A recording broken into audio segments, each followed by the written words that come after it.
SCF Tech, the Francesco is dying episode. For once, Yeah, it's not you.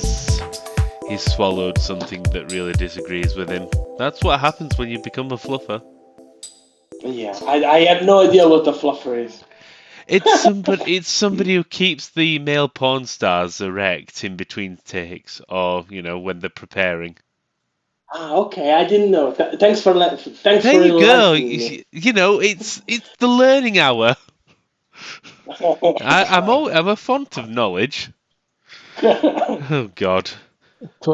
And I've got my little pussy asleep on the bed at the side of me. This is adults only podcast today. No, pussycat, you filthy I know, minded person. I know, but we have a dirty mind around Yes, here. we do. Anyway, quick and easy episode this time. It's the first one back in the new year. Let's talk about the best and worst of 2022. Ooh. I'm going to get started with one of the best, Total War Warhammer 3. Oh, what a surprise. I know, it's a big shock. I mean, it's... Come on, let's face it. It's Total War, which is already going to be great. Nearly always, anyway. But Warhammer 3 just brought... it was the culmination of a trilogy, which, I was worried because it was going to be a trilogy. But then, especially when they brought out the Immortal Empires, which is proper Total War, but everything, it's insane.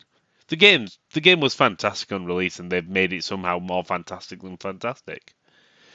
So, yeah, keep it sweet. I'll probably mention another game later, but Total War Warhammer 3, everybody should be buying it. It's better than every other game this year, possibly.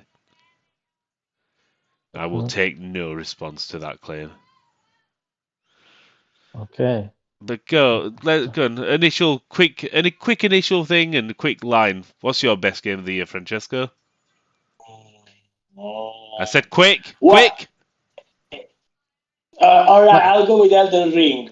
I'll go with that. So it's the first game that pops into your mind. That's what I want. It's not think about it. It is the first one, but if I have to think about what another game that I really we'll talk about the thinking games later. Elden Ring.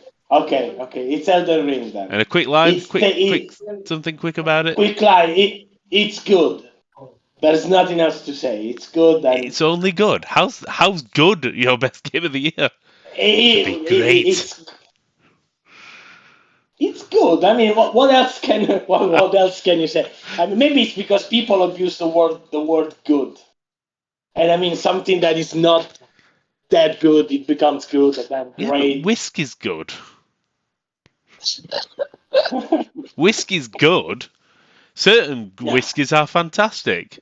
Elden Ring, if it's the best of the year, should be more than it's all right. I played it for 10 minutes. I didn't think it was shit.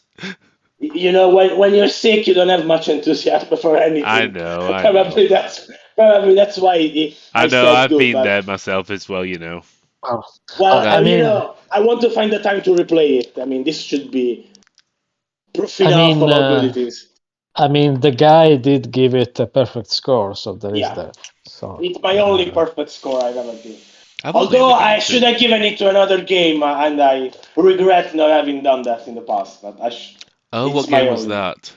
It was Devil May Cry 5. Okay.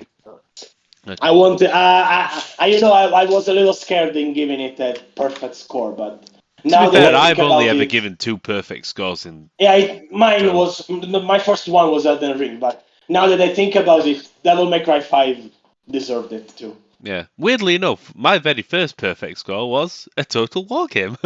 I know, it's a shock. And then there was Microsoft Flight Simulator, which, to be fair, probably should be a surprise. So anyway, Alessio, first game pops into your head straight away, no thinking. Oh, well, I don't really have any doubts. It's God of War, Ragnarok. Okay. So, yeah, it's just, I finished it completely. I've actually gotten the Platinum Trophy. a few days ago, and it's not something that I really do often, because usually I don't care about especially single player games. After you've done the whole story, you don't really feel the need to go and do everything. Well, at least I don't. But in this case, it was so good on every level that I just felt like I wanted to do it. And also, actually, there is this post story. Basically, it's part of the so-called end game, and it's basically the hardest fight in the whole game by far. Okay. The fight against basically the Valkyrie Queen, and it's so hard. It was like it took me maybe, I don't know, but I haven't counted, but it must have taken me 100 tries at least to get to beat her, because she really had all of these complex attack patterns, and they were pretty dynamic, so you didn't really have the chance to memorize them, and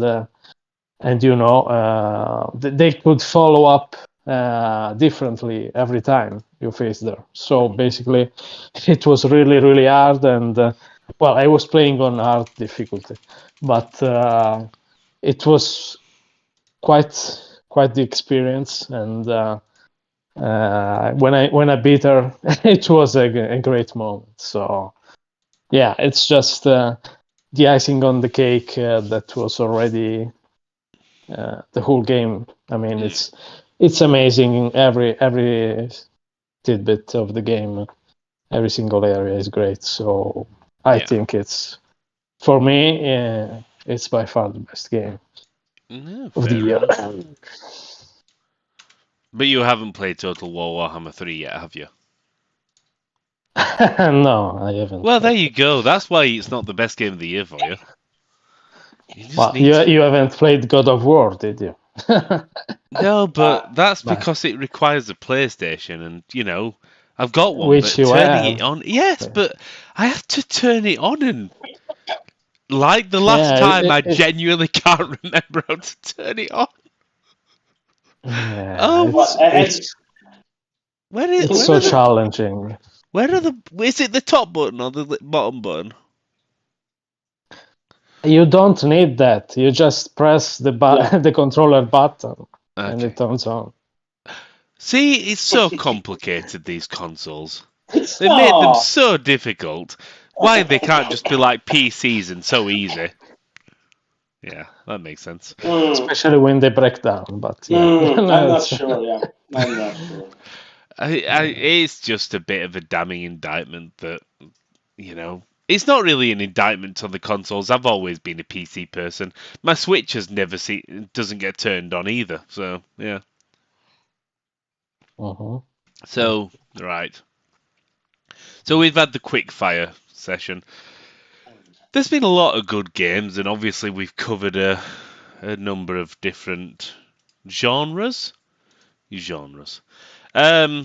haven't played that many games this year, but that's because of life in general.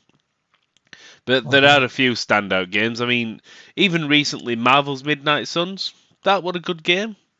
But not one of the best games. Not the best game of the year, but it's certainly good and nice to see Firaxis branching out-ish. It's still not completely branch out. It's still a tactical game.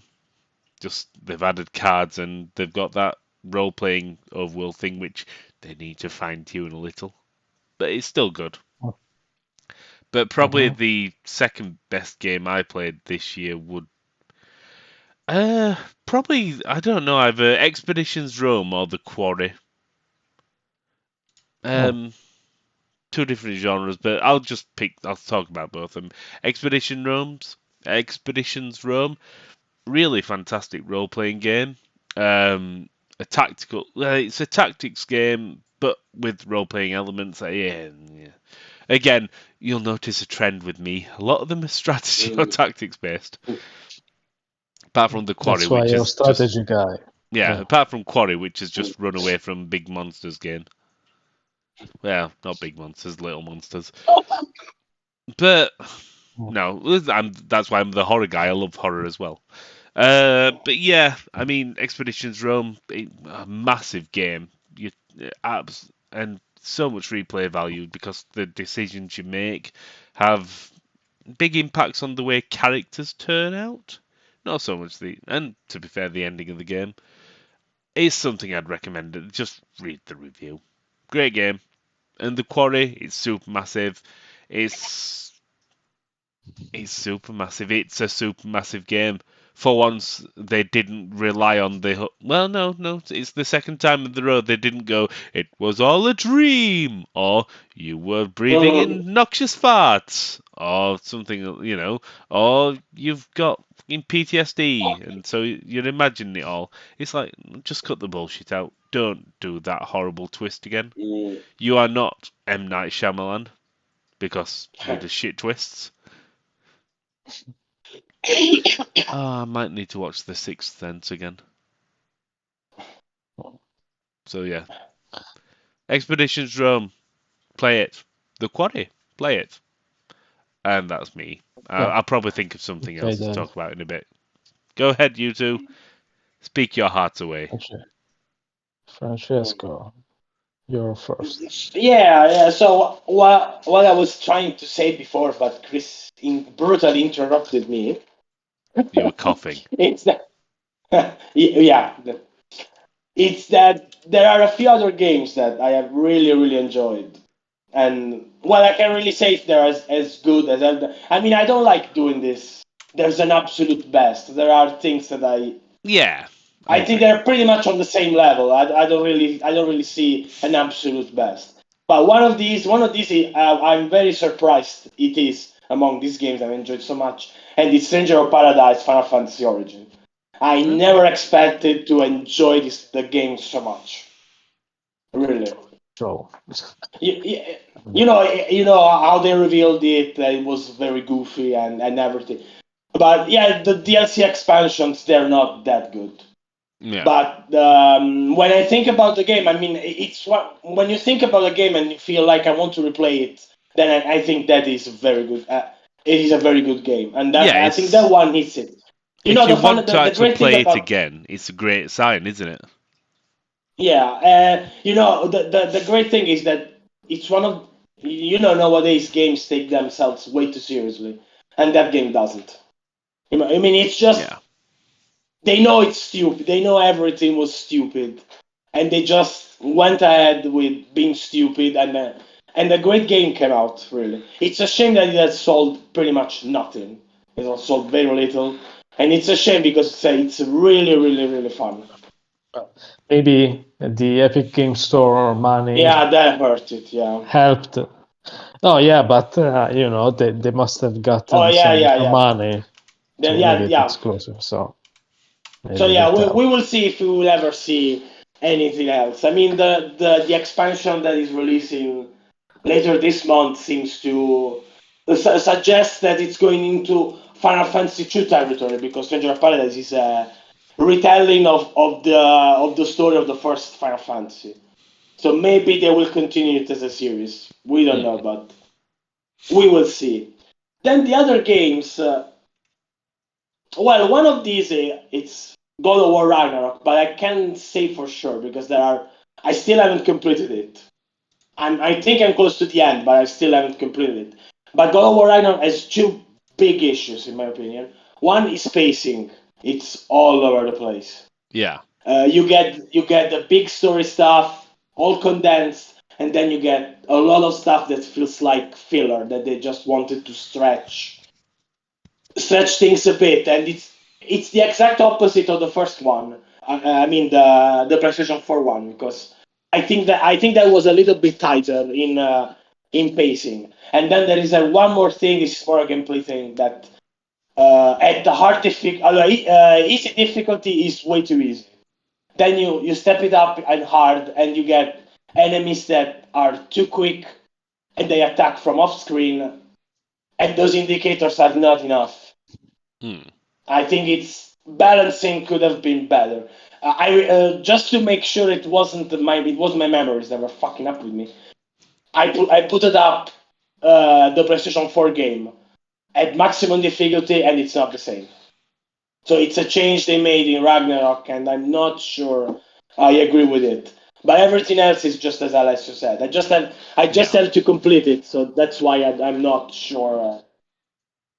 I'm still enjoying it a lot because I like that setting, and I like the story focus on that, and it's really good. But I have to complete it and see everything before I can say it's on Elden Ring level or not. Then there is one more thing, one more game I never expected to put in this list, and it's Star Ocean: The Divine Force, because I managed to go through that game one more time, and my opinion is even improved of it. It's even improved. It's for Star Ocean it's ambitious because they try to do something different. There are technical issues. There are still technical issues, but I feel like they're on the right road to make a game that everyone can say it's solid. Because right now, maybe it's because I'm a fan of the series that I say, I tend to. I realize it has issues, but I can downplay them because I like the series and I like seeing the series be relevant again somewhat. But I think they're on the right path to make a finally universally likable game. Yeah. Interesting that you didn't mention Xenoblade. So it's not. I was going to say there are two games that have disappointed me. Oh. One of them is Xenoblade Chronicles 3. The other one is Bayonetta 3, but Bayonetta 3, I have tried playing it now 3 times, and you just can't. It's getting better, but it's still not what I wanted from the game. Xenoblade Chronicles 3 has another issue that up until a point, the game is great. I mean, it plays great from beginning to end, to be honest. Yeah. But the story crumbles in the final part of the game. The twist is stupid. Well, I can't say why because otherwise it would be spoilers. But it's really, really stupid. Like it doesn't feel stupid; it feels lazy. I prefer the second one a lot more when it comes to story. It's a shame because the gameplay is great, but you get. I don't remember which chapter. You get this big emotional moment that plays out great. After that, nothing. I mean, it doesn't pay. All the story doesn't pay off that well because of this. The whole twist upon which the game is based. It doesn't work. It's lazy. It's predictable and lazy. Let me guess. They were all dead from the beginning, like in Lost. Something like that. The twist is about the main villain. I was honestly just expecting you to tell me how Babylon's Fall is one of your games of the year. It's not a game anymore. It's well, there is that. Well, to be honest, I don't think anybody was, betting anything on that game because right from the start it looked like it was. You can't be disappointed by something you don't expect anything from. To be fair, I was kind of hyped, but from the CGI trailer that came out like 5 years ago, that looked good. But well, of course it did. It was CGI. Yeah. Oh yeah, but the tone was interesting. That was, At some point they had before they showed the correct game, they had another gameplay trailer short, and it looked something completely different. Well, it looked more like Bayonetta. It looked more like Bayonetta, the first one, in with a fantasy setting. It looked very different. Then we got what we got. So you're trying to tell me that you're not Babylon's Fall isn't up there in your top games? No, I'd say no. I think it's. I think they're going to be very disappointed about that. I don't think anyone's going ever to say that. There's this guy on YouTube that has played the game for thousands of hours, making videos, combo videos. Yeah, I don't know. I think that's a cry for help. Has anybody called the authorities?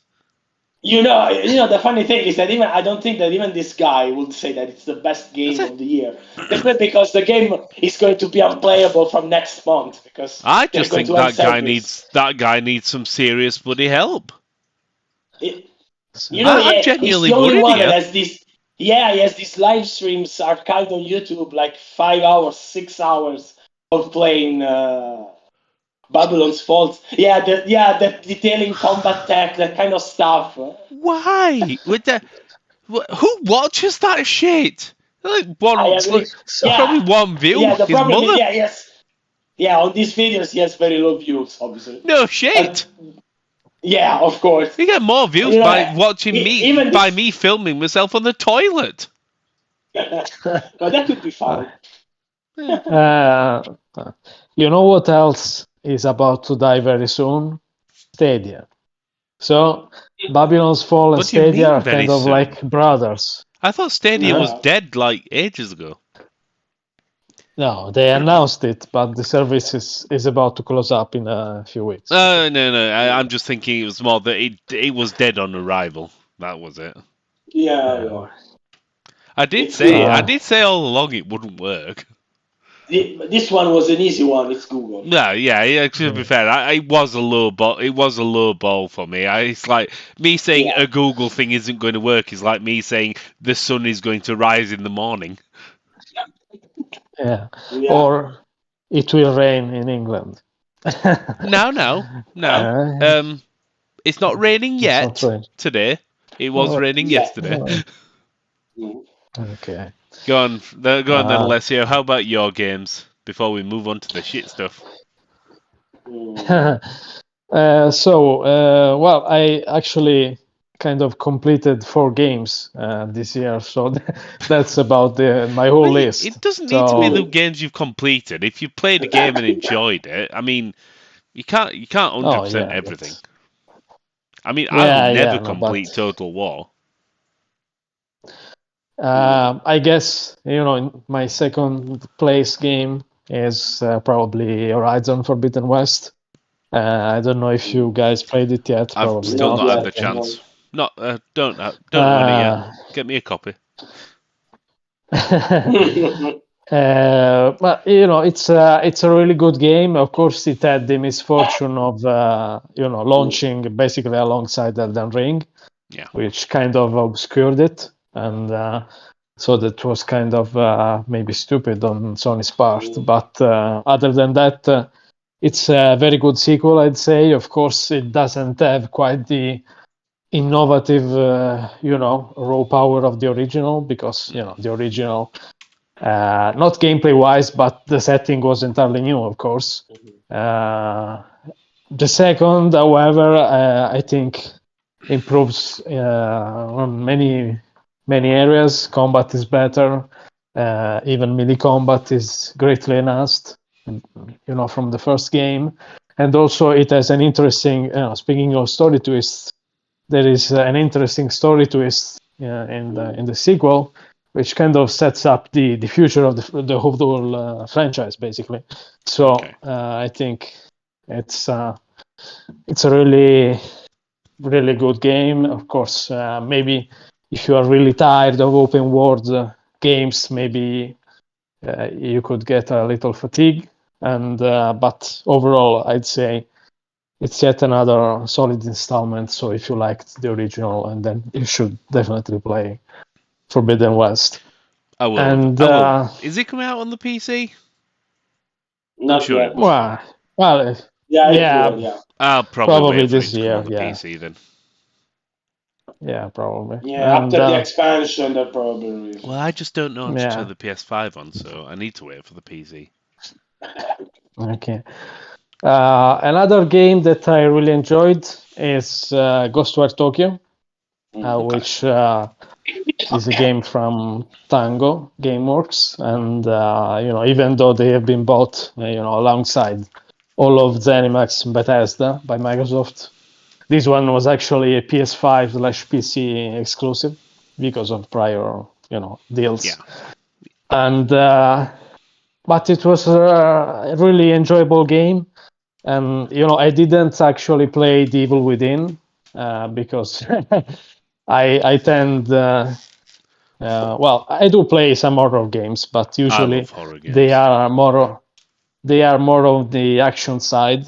And well, I haven't played any of the Evil Within games yet, but Ghostwire Tokyo is kind of Tango expanding the formula. They've added an open world, but it's not quite the usual open world that you see in Western games.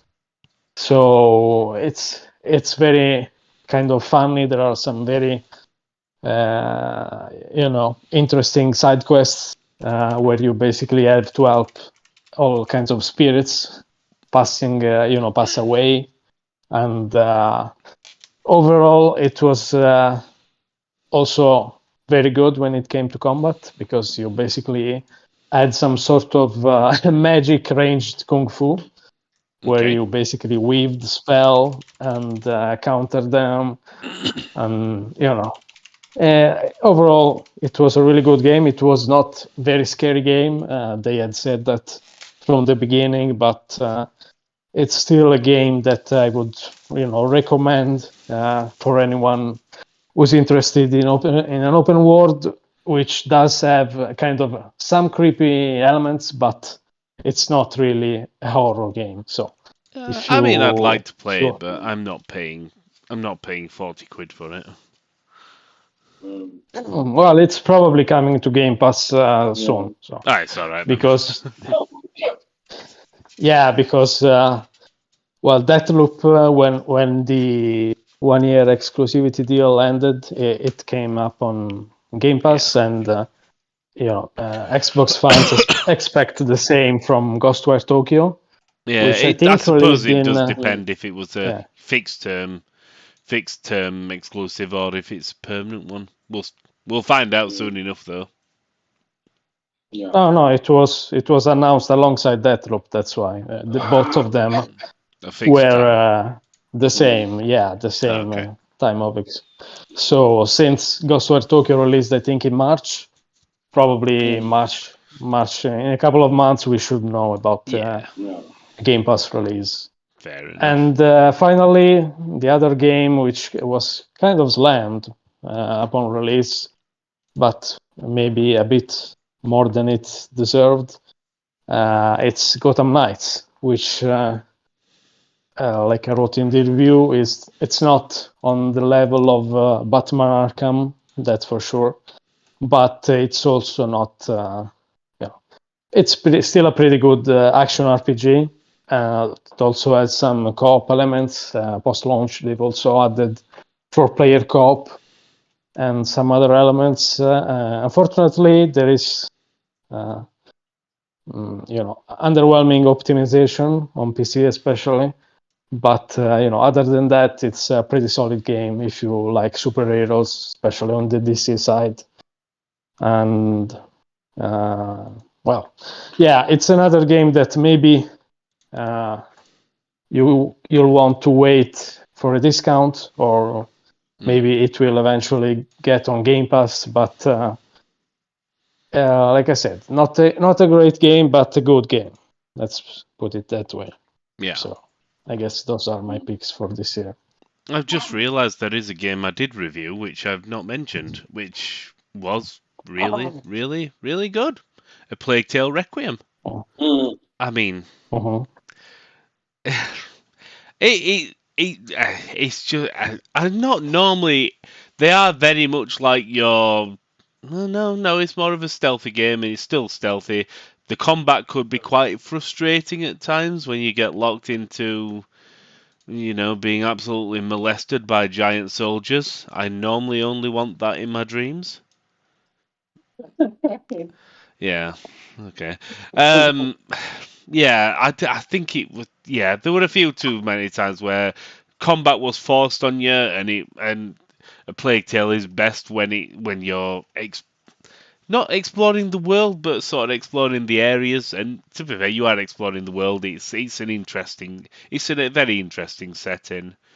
And it did sort of fall apart with some of the puzzles it gives you. It's just like, You've got 2 items. Which item will help you pass? You have a 50-50 chance. But if you fuck up in the first time, you can use the second item. Don't worry. Here's a little baby. You can go see the rest of the game now. But it was still baby rat. Yeah, it was still an outstanding game. It really is a great game. The way they built up the tension, especially with the way they increased the use of the rats.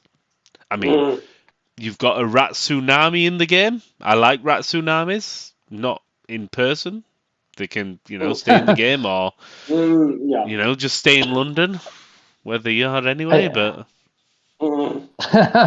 I wonder what Lyra would do if she saw the rat tsunami on the screen. Oh, Leela would. Yes, sure. On the screen? Jesus Christ, no. Yeah. I'm not doing that. I showed you videos of her when I had Marvel's Midnight Suns on the bloody screen. Every time I move the character, she's jumping up at it. I'm like, no, I can't work under these conditions. To be fair, actually, I've got I can't even find it. I bought a mouse, a electronic mouse, which, it just rolls around. It rolls away from her, she chases it. It rolls towards her, she runs away from it. I'm thinking, no, that's not what you're meant to do with mice. Silly bloody cat. Yeah. But, yeah, she'd probably run away from the rat tsunami. Yeah. I know I would. Yeah. Probably a safe choice. But so Plague Tale Requiem, another fantastic game, and Asobo hit it out of the park. The sequel's better than the original, which it doesn't always happen, but they managed it. They've had a few flaws, but I think they've pretty much put it to bed. I don't think they want to do another Plague Tale, and to be fair, I don't think they had the intentions of doing this until the first one became so successful. Yeah, I mean, I don't know. It depends on how the story ends. I haven't played the sequel yet, so I won't say anything. But it's worth playing. Definitely worth playing. Yeah, but like you said, maybe with the original they also didn't think about the sequel. But when the sales came in, they thought best, and maybe the same will happen with this one if the sales are good enough. Who knows? I think with the story, it's all but done. I'm not going to say why, but play it and find out. Stories can be modified. Yeah. Just Retcon. I don't think well, they can, but they may struggle with this one. I think getting in the spaceship and going into the sun sort of ruins it. But that's a huge fucking spoiler, dude. Well, that's because it's not real. Okay. They're in medieval France. They didn't have spaceships. They barely had toilets. I know, but what if maybe it was all a simulation inside a spaceship like Star or Ocean. something? Yeah, that's what I was going to say. Yeah, no one dared to do something like that after they did that. To be fair, I would probably applaud them for doing that, just because of how far out it would be. Like, so you've spent 2 full games in medieval France, and right at the end it goes, right, it was all some sort of alien simulation. Now you go get to fight the aliens. What? Yeah. How the fuck is Amici going to fight the aliens? It would take balls to do something like that. I know. The series will be done, but it will take balls. I think it would take simply Hideo Kojima. He would do that. Oh, he wouldn't do that. He'd just have dancing people, naked ladies. He does these twists, but they're still, coherent with the world he's built. Like the Metal Gear Solid 2 twist. It's still, it's not as crazy as, if you think about everything, how it comes to be. I think it's less of a crazy thing than most people make it out to be. We still have to see Death Stranding too. I think more with Kojima, it's more that since he's already batshit crazy, no twist is crazy for him. Yeah, that could be the case. He lives he's practically a moon person anyway. You know, the funny thing is that when he does something simpler, he's still as good. Because Metal Gear Solid 3 is a very simple story. It doesn't have any of those batshit insane. I don't know. He's got twists. some batshit. He's got some batshit crazy villains though. Yeah, that's true. But I meant, as twists. Yeah. I think it's way more linear than than the others. And I think he can do everything, but he just wants to be crazy because. Yeah. Like you said, he lives on the moon now. He wants to become an immortal AI. Since Chris added one game, I guess I will also add one. Go. Very quickly. Everybody can add one more game then. I'll have to do that too then. Very quickly, just I've been playing lately Lost Ark. So it's as you know, it's a free-to-play game, basically a Diablo version of an MMO.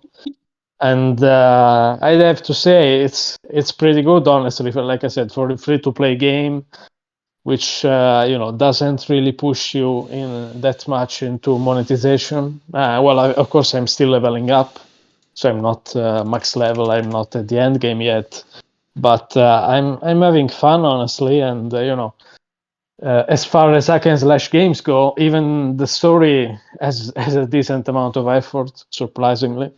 So of course it's not like. I'm just thinking to myself, didn't I play that before? And I'm just looking now that I previewed it. Yeah, I think you played the betas. Yeah, I did. And the combat is very fun, and there's like a huge world of stuff to do. And I'm not sure if you checked it in your previews, but at some point you basically get a stronghold for yourself, for your character. At that point, that much. Basically that's kind of a strategy / simulation part of a game. Well, a small part, but basically you have you have all sorts of buildings that you can upgrade. You can send like followers on missions, on timed missions, and they get rewards for you. So it's kind of another part of the game beyond just the hacking and slashing. So like I said, it's a really, really good free-to-play online hack and slash game, and it's got a lot of content. More is coming. Like this month, actually, they're doing a crossover event with The Witcher, so both Ciri and Geralt are coming into the world somehow. That will be interesting, and also they've got a roadmap with another continent coming up, another class, and other raids. So it's pretty fun if you are into this kind of genre. Fair enough. Until Diablo 4 comes out, and then we can compare them more evenly. I'm fairly sure I'll be reviewing that. I reviewed 3, didn't I? And I reviewed 2 Remake, which was good. I like Diablo. It's just if they put an auction house in it, though, I'm going to be very disappointed, like they did with 3. I don't think they'll do the same mistake again.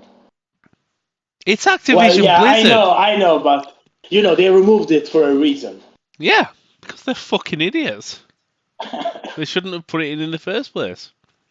If they're adding something like that, it's probably way after launch. If I remember correctly, but probably about 2 days after launch. Okay. Just to avoid the review period. Yeah, they're just going to.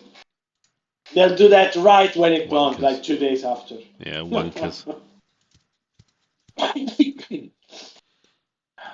So since we're on adding games to this list, there's one more I just remembered. That it's Triangle Strategy. That not many people talk about that, and other than being a solid tactical role-playing game, the best thing about the game is probably, I'd say, it's the first Japanese game that does the story choices properly, because they really feel every story path is very well developed. I haven't seen all of them, but I've seen I think 2 or 3 endings. I don't remember how many I've seen them. And it's really, really solid. It's a shame that it's another game that has kind of released, but not big push, marketing push or anything like that. At least it's on PC now, so more people can play it. But I hope they make a sequel because they really nailed everything, even the political intrigue story. They really did great. So that was definitely an highlight of the year for me. Yeah. Okay, let's move on to the bad games. Just keep it short and sweet. To be fair, I don't. There's been sometimes it's not so much the bad games; it's the games that I don't want to talk about like the worst games for me. Probably the game that disappoints me the most, which I'd probably say is High on Life. High on Life probably for me because I thought it was going to be something funny, special, and it just became. I mean, I gave it 6.5 out of 10, which is average, and it was functional, but I wanted it to be good, and so it disappointed me. If a game's really bad, I enjoy it in the sort of sense that, oh god, this is so shit, I can enjoy something that's so shit and I can rant about it. If a game is bland as fuck, I'm just like, oh, you've wasted my life. I'm going to be closer to death now, thanks to you. So yeah, I'm going to say High on Life, probably. No. I already said that, but now I can elaborate. It's Bayonetta 3, mine. It's not bad, but disappointed. Yeah. And the problem is, I've tried, I think 2-3 times to get into it, and every time I don't manage it. I will try again, but the problem with Bayonetta 3 is that it's a great game. I mean, mechanically, it's a great game. The problem is there is so much stuff that those set pieces, mini games, there, different type of gameplay thing. You get if we have to think, I've seen some videos, but even I played like 3 chapters. You get to fight enemies normally so little in the game. I mean, and that's the best thing the game does, but you get so much bullshit within, like, there's a chase sequence, there's another sequence where you just control the big monsters. It's the Wonderful 101 is like that, but I think that was much better made, much more balanced, because it was built around these gimmicks. Bayonetta 3, it has a very strong core component, but you see so little of it. And there's one more thing that, especially at higher difficulties, the game pretty much forces you to play in a certain way. And this is an issue with Bayonetta 2 as well. But in 3 I feel it more because Bayonetta 2, even the core mechanics had something that wasn't really working well. No. In 3 they fixed some of these issues, but then again it feels like you play so little of the actual game. It feels like everything is a distraction. So all those 10s the game has received, I don't know who played that. To be fair, same as anything. Things get 10s because people just love them. Yeah, the problem is that maybe it's my expectations that are wrong, and I'm expecting a game like Platinum Games used to make 10 years ago. You did the wrong thing. You expected a good game. It's probably a good game, but it's probably not a good game for me. I mean, from what I want from an action game. I feel like most publications, especially the Nintendo focused ones, tend to overrate their exclusive games. It's not a bad game because I can tell there's care put into it. It's just not what I would have wanted. And the shame is it's a solid action game, but you play little of it. There are too many distractions. They took the Wonderful 101 route and they just went bonkers with it, and I'm not sure if I'll try again because it's still Bayonetta, it's still Platinum Games. I'll try again, but just not now. Platinum Games had a pretty shitty 2022, huh? Yeah, they are. Yeah. Well, Babylon's Falls is just horrible. Bayonetta 3, probably people that are not that they like their big explosion interaction games. They probably enjoyed it. they probably enjoy it more than I would, because I'm looking for something else in action games. And Bayonetta 3 has little of it. It could have had more of it, but Yeah, it is I what know. it is. I know what you mean. Oh, Somebody's me, just walked in the front door and the pussy's awake. Yeah. Well, let's wrap it up then. Yeah. For me, it's Saints Row, definitely, because it's been a long time in development, and it was supposed to be a big reboot.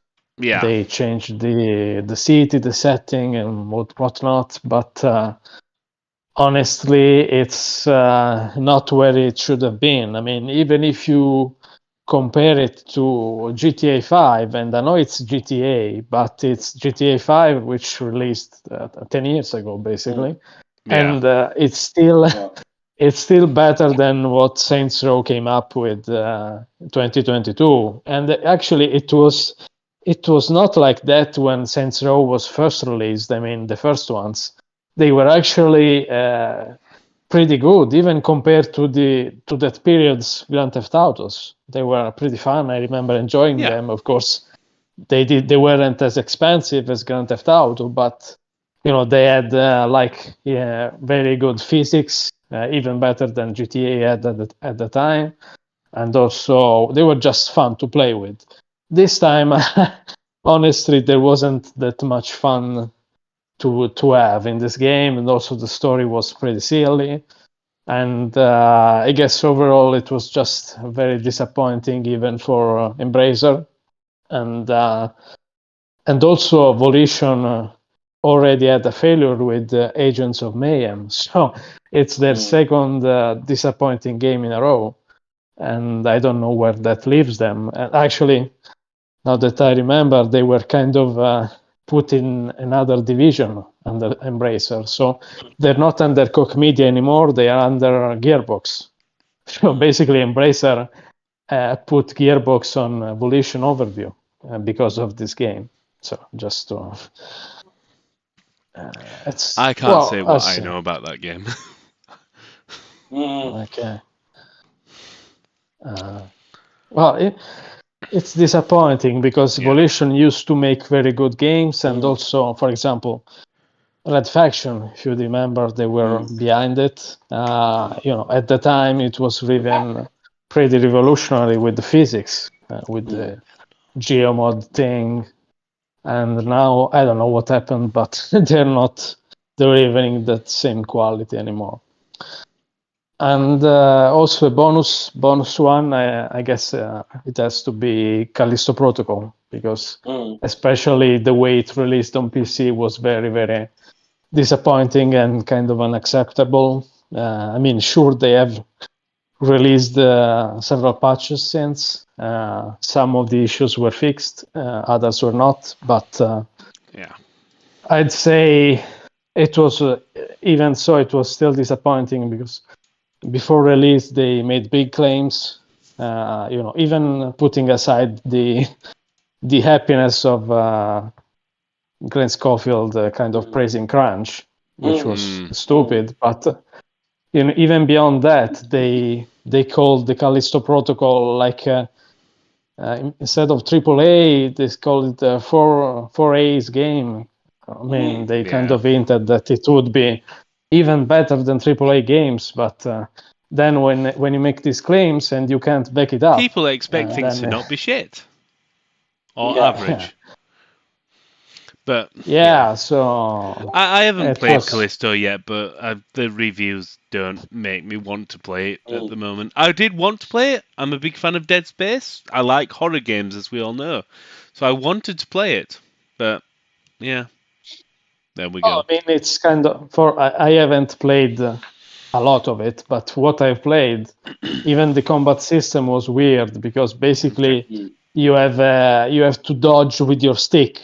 So basically, you have to dodge either left or right, and it becomes very repetitive. No.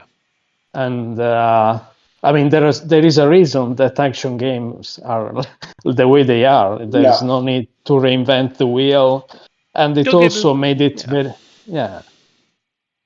Yeah. So, well, just disappointing. And yeah, fortunately, we have the real Dead Space coming up soon. Yeah. We'll The see. real one. We'll see. We'll see. I'm fairly sure EA can fuck it up if they want to. Come on, Yeah. be a bit optimistic in your That life. is being optimistic. I said they could fuck it up. Not that they will. They could. To be honest, the EA is doing decently well. Yeah, they go in cycles, it seems. Like when John Riccitello first joined, they released Mirror's Edge and they did well. They actually branched out. And then, obviously the shareholders were just like, you're not making billions. You're not sucking the blood out of babies. Start doing that.